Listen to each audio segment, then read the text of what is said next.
mulai padam. Kebakaran ini menghanguskan hampir 10 hektar lahan perkebunan warga. Akibatnya para warga mengalami kerugian hingga mencapai ratusan juta rupiah. Semua tanaman pun dilalap si jago merah.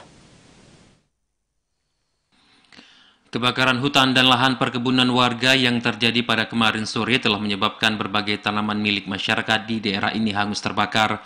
Kebakaran tersebut diduga karena adanya pembukaan lahan baru dengan cara dibakar, sehingga lahan perkebunan warga yang ada di sekitar juga ikut terbakar. Akibat dari kebakaran hutan dan lahan, diperkirakan 10 hektar lahan perkebunan warga yang berada di lokasi hangus terbakar.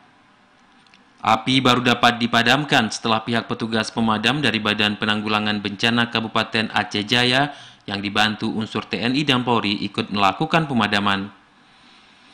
Namun pada hari kedua, lahan perkebunan yang sempat terbakar pada kemarin siang saat ini mulai padam.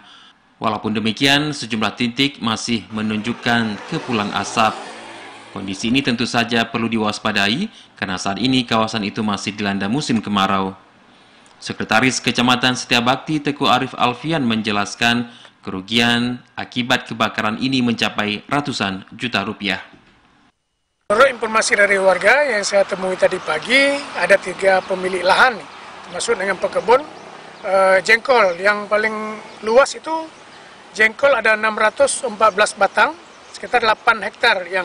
Kemudian 2 pemilik lagi, satu yang belum ditanami, satu lagi ada setengah hektar itu ada sawit dan juga ada jengkol yang masih kecil. Luas lebih kurang 10 hektar. 10 hektar luas lahan yang terbakar. Mencapai 5 atau 600 juta. Karena mengingat jengkol ada yang 4 tahun ke atas nih yang udah panen. Ada sekitar menurut laporan yang dari pekebunnya tadi ada 164 batang tuh yang udah panen dan 4 tahun ke atas. Arif Alfian meminta warga agar tidak membakar saat membuka lahan sebab dapat menimbulkan kerugian bagi banyak pihak.